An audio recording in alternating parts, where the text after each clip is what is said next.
राज्य माझा न्यूज, आपल्या हक्काची डिजिटल वाहिनी। अंबरनाथ पश्चिमेच्या मोहन सबर्बिया आणि मोहन नॅनो या गृह संकुलात बॉक्स क्रिकेटचे सामने पार पडले।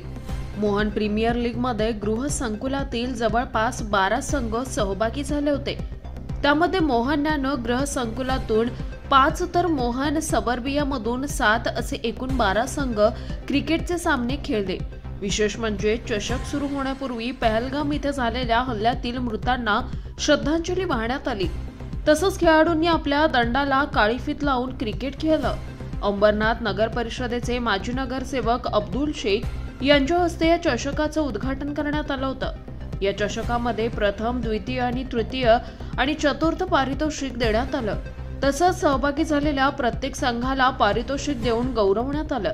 या सामन्यात प्रथम पारितोषिक 11,111, द्वितीय पारितोषिक 5,555 आणि तृतीय आणि चतुर्थ विजेत्या संघाला चषक देऊन गौरवण्यात आलं। यासोबतच उत्कृष्ट गोलंदाज, उत्कृष्ट फलंदाज, उत्कृष्ट खेळाडू, मॅन ऑफ द मॅच असे अनेक पारितोषिक खेळाडूंना देण्यात आले। मोहन सबर्बिया आणि नॅनो या गृह संकुलात सर्व जाती धर्माचे लोक सलोख्याने राहतात। हाच धार्मिक, पारंपरिक आणि जातीय सलोखा टिकून राहावा यासाठी या चषकाचं आयोजन करण्यात आलं होतं।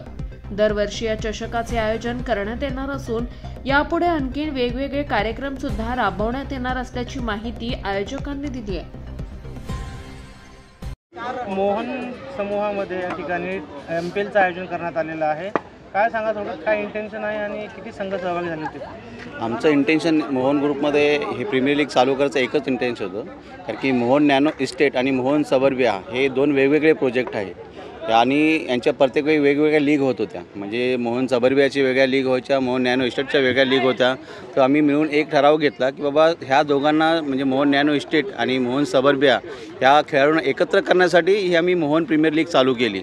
हे आमचं दुसरं वर्ष आहे आणि असेच आम्ही पुढच्या दरवर्षी असे एक अपग्रेड करत जाऊ। आम्ही दरवर्षी नवीन स्कीम, नवीन टीम्स असं अरेंज करून अशी याला मोठं करण्याचा मी प्रयत्न करू। किती संघ एकूण सहभागी झाले होते? एकूण टोटल 12 संघ सहभागी झालेत।